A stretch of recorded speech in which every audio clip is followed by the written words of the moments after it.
Summary of Waiting for the Barbarians by J. M. Coetzee.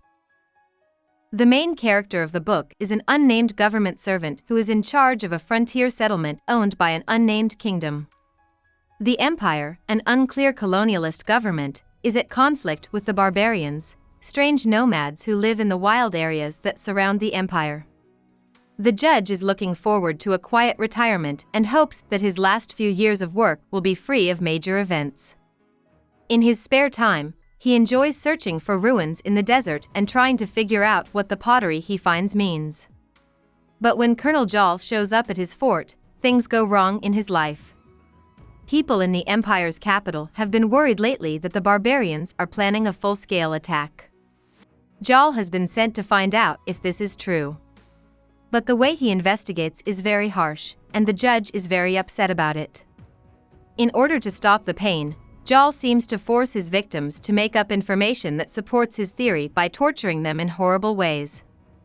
An important person in the magistrate's life turns out to be a young barbarian girl whose father was killed by Jal and his questioning helpers. After she is freed, he sees her begging on the streets of the fort. Jal's torture methods have made it very hard for her to walk and see. The judge takes the girl in and hires her as a cook and maid, but their relationship quickly changes from professional to sexual, and from being based on the judge's good goals to ones that are less clear. Over time, the judge gets angry at the barbarian girl because she has a mysterious and hard-to-understand personality.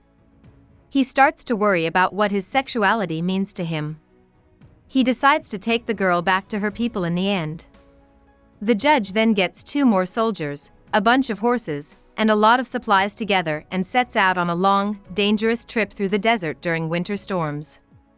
When the magistrate comes back and safely gives the girl back to the mysterious barbarians, his life gets even more complicated.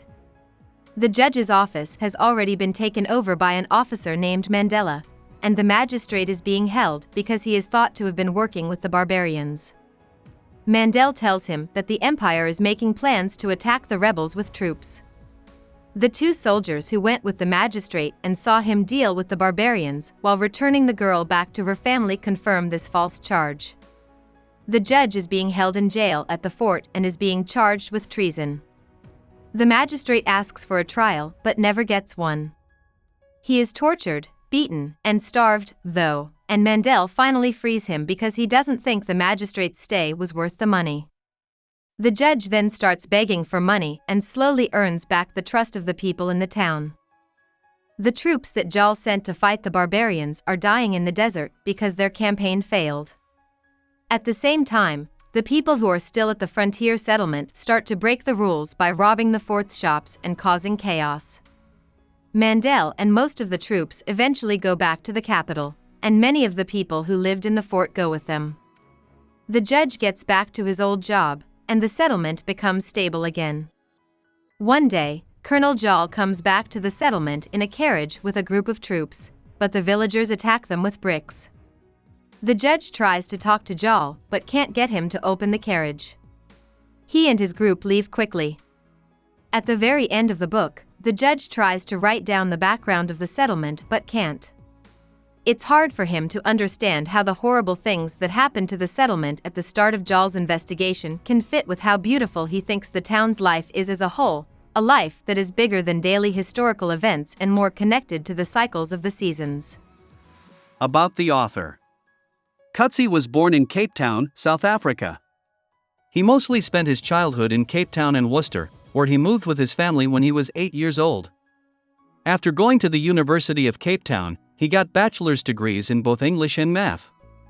In 1962, Coetzee moved to London and worked as a computer programmer for IBM. He also went to the University of Cape Town and wrote a thesis on the author Ford Madox Ford, which earned him a master's degree. After that, Coetzee went to the University of Texas at Austin on a Fulbright grant in 1965. He earned his PhD in 1969 for a thesis he wrote using computerized stylistic analysis that was about Samuel Beckett. Coetzee wanted to live in the United States permanently, but his involvement in anti-Vietnam War protests stopped him in the end. He went back to South Africa in the early 1970s and taught English literature at the University of Cape Town. He got several raises while there and retired in 2002, after which he moved to Australia. Coetzee has won many prizes for his books, including the Nobel Prize in Literature in 2003 and 2 Booker Prizes for Life and Times of Michael K. Coetzee spoke out against apartheid in South Africa. Hope we summarized it fully and you liked it. Please hit the like button and subscribe to our channel so that we are motivated to create more videos.